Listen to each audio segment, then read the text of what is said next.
Assalamualaikum warahmatullahi wabarakatuh. Jumpa lagi dengan Zona 8.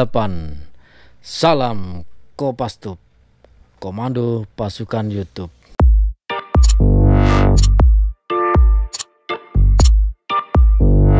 Halo Sobat Kopastus, dimanapun Anda berada. Semoga semuanya sehat walafiat ya, amin. Sekarang aku mau membacakan kisah tentang Gatotkaca. Itu merupakan tokoh pewayangan. Gatotkaca dalam kurung Dewanagari adalah seorang tokoh dalam wiracarita Mahabharata, putra Bimasena atau Werkudara dari keluarga Pandawa.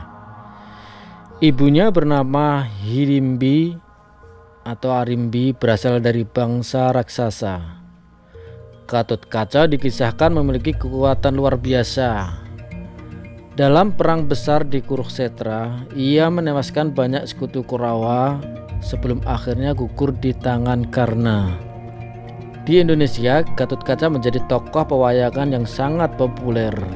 Misalnya dalam pewayangan Jawa, ia dikenal dengan sebutan Gatotkoco, bahasa Jawa Gatotkaca. Kesaktiannya dikisahkan luar biasa, antara lain mampu terbang di angkasa tanpa menggunakan sayap, serta terkenal dengan julukan otot kawat tulang besi.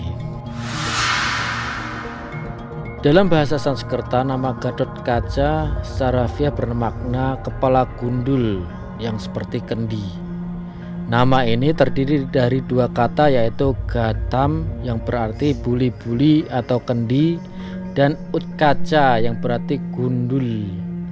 Nama ini diberikan kepadanya karena sewaktu lahir kepalanya yang gundul mirip dengan buli-buli atau kendi. Menurut versi Mahabharata, Gatotkaca adalah putra Bimasena dari keluarga Pandawa yang lahir dari seorang raksasa perempuan bernama Hidimbi. Hidimbi sendiri merupakan raksasa penguasa sebuah hutan, tinggal bersama kakaknya yang bernama Hidimba.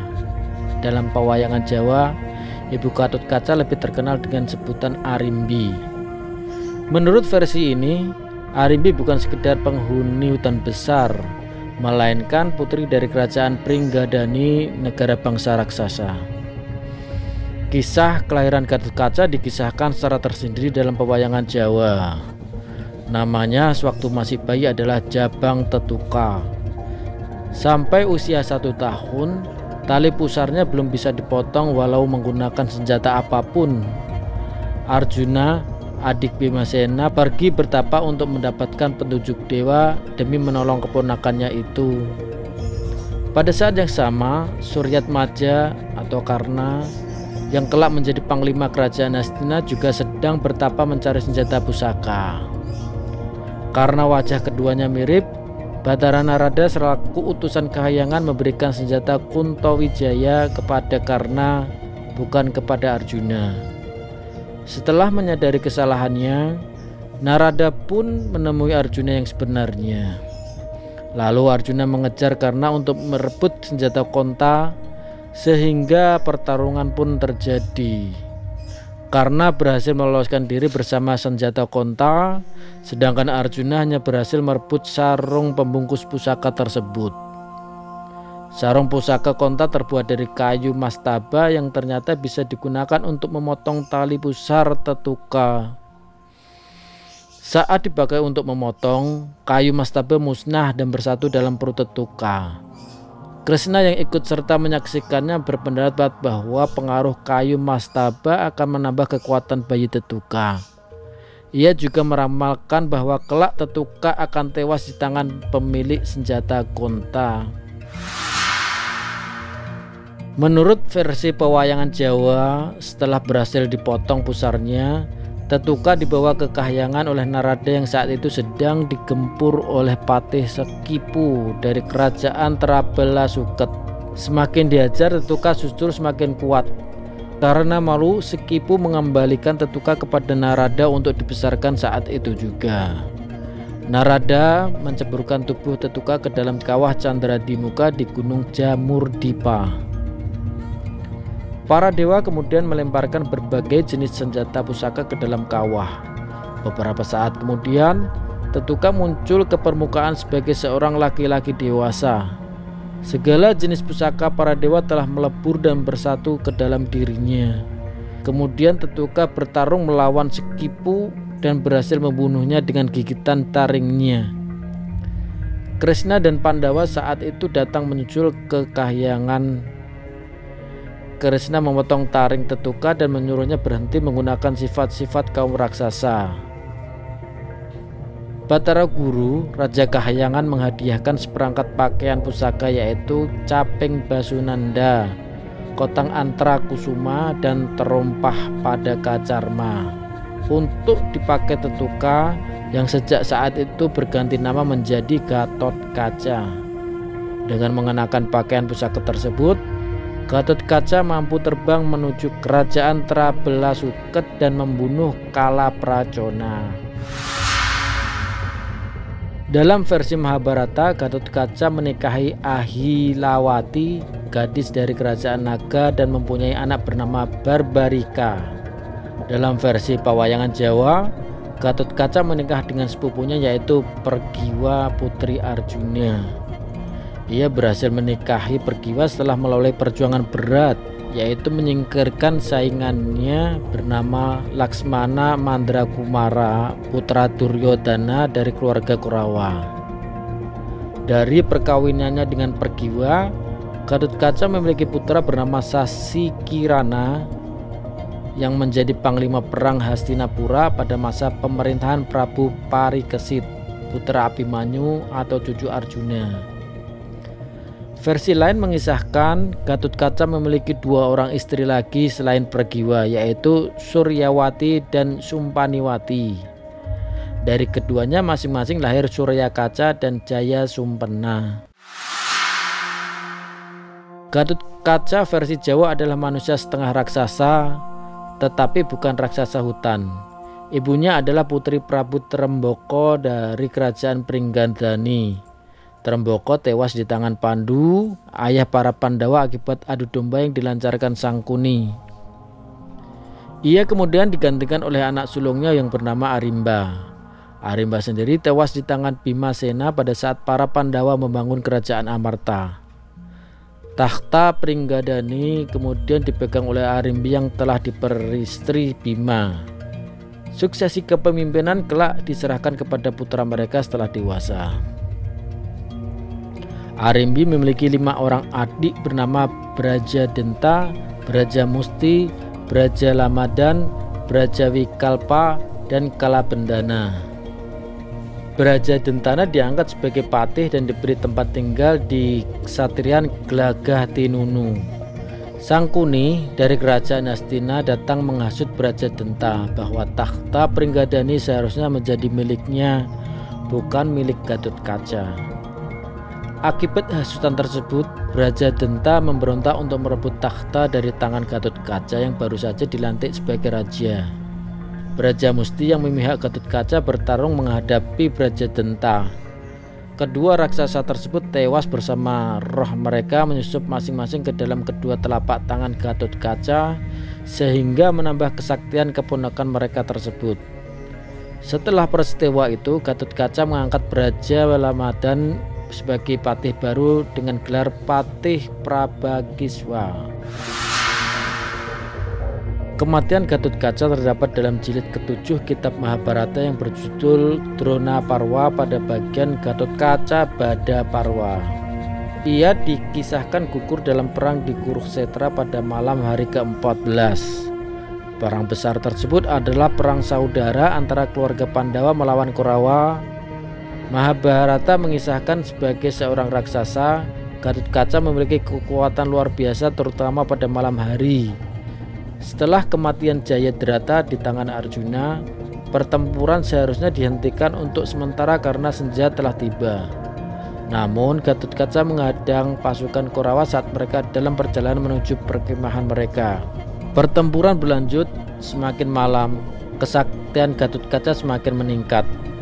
Banyak prajurit Kurawa yang dibunuhnya. Seorang sekutu Kurawa dari bangsa raksasa bernama Alambusa maju menghadapinya. Gatot Kaca mengajarnya dengan kejam karena Alam Busa telah membunuh sepupunya yaitu Irawan putra Arjuna pada pertempuran hari ke-8. Tubuh Alam Busa ditangkap dan dibawa terbang tinggi, kemudian dibanting ke tanah sampai hancur berantakan. Duryodhana, pemimpin Kurawa, merasa ngeri melihat keganasan Gatot Kaca. Ia memaksa Karna menggunakan senjata pusaka Indrasta pemberian Dewa Indra yang bernama Vasavi Sakti. Menurut pewayangan Jawa disebut senjata konta. Untuk membunuh raksasa itu. Semula Karna menolak karena pusaka tersebut hanya bisa digunakan sekali saja dan akan digunakan untuk membunuh Arjuna. Karena terus didesak, akhirnya Karna melemparkan pusakanya ke arah Gatot Kaca. Menyadari ajalnya sudah dekat, Gatot Kaca memikirkan cara membunuh prajurit Kurawa dalam jumlah besar sekaligus sekali serang. Gatot Kaca pun memperbesar ukuran tubuhnya sampai ukuran maksimal dan kemudian roboh menimpa ribuan prajurit Kurawa setelah senjata pamungkas karena menembus dadanya. Pandawa sangat terpukul dengan gugurnya Gatot Kaca. Dalam barisan Pandawa hanya Kresna yang tersenyum melihat kematian Gatot Kaca. Ia gembira karena Karna telah kehilangan pusaka andalannya sehingga nyawa Arjuna dapat dikatakan aman. Perang di Kurukshetra dalam pewayangan Jawa biasa disebut dengan nama Bharatayuddha. Kisahnya diadaptasi dan dikembangkan dari naskah Kakawin Bharatayuddha yang ditulis tahun 1157 pada zaman kerajaan Kadiri. Versi pewayangan mengisahkan Gatot Kaca sangat akrab dengan sepupunya yang bernama Abhimanyu putra Arjuna. Setelah mengetahui bahwa Abhimanyu menikah dengan Utari, paman Gatot Kaca yang bernama Kalabendana datang menemui Abhimanyu dengan tujuan mengajaknya pulang, tetapi tidak berhasil.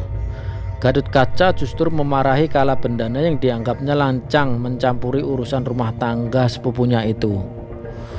Karena terlalu marah, Gatot Kaca memukul kepala Kalabendana. Meskipun perbuatan tersebut dilakukan tanpa sengaja, tetapi pamannya itu tewas seketika. Ketika perang Bharatayuddha meletus, Abhimanyu benar-benar tewas dikeroyok para Kurawa pada hari ke-13.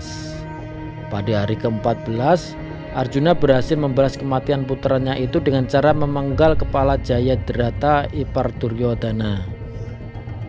Akhirnya Duryodhana memaksa Karna menyerang perkemahan Pandawa pada malam itu juga, meskipun hal itu melanggar peraturan perang.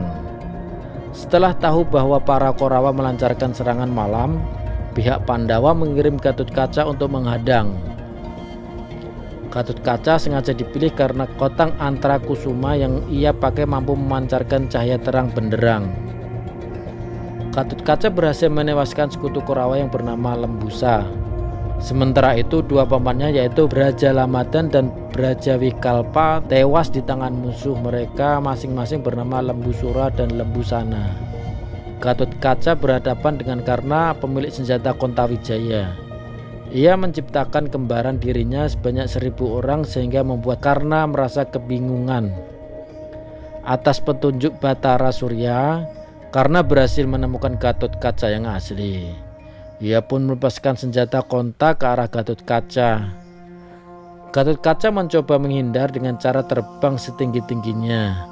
Namun arwah Kalabendana tiba-tiba muncul menangkap Kontawijaya sambil menyampaikan berita dari Kahyangan bahwa ajal Gatot Kaca telah ditetapkan malam itu.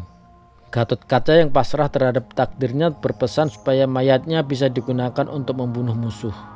Kalabendana setuju, kemudian menusuk pusar Gatot Kaca menggunakan senjata konta. Pusaka itu melebur dengan sarungnya, yaitu kayu mastaba yang masih tersimpan di dalam perut Gatot Kaca. Setelah Gatot Kaca gugur, arwah Kalabendana melemparkan jenazahnya ke arah Karna. Karna berhasil melompat sehingga lolos dari maut. Namun keretanya hancur berkeping-keping akibat tertimpa tubuh Gatot Kaca. Pecahan kereta tersebut melesat ke segala arah dan menewaskan para prajurit Kurawa yang berada di sekitarnya. Itulah Sobat Kopassus cerita mengenai Gatot Kaca. Semoga bisa menambah pengetahuan dan wawasan sobat semuanya. Terima kasih sudah pantengin video kita. Jangan lupa pantengin juga video-video kita yang lain yang ada di playlist. Masih ada banyak video-video kita yang ada di sana. Sampai jumpa. Salam Kopastus. Wassalamualaikum warahmatullahi wabarakatuh.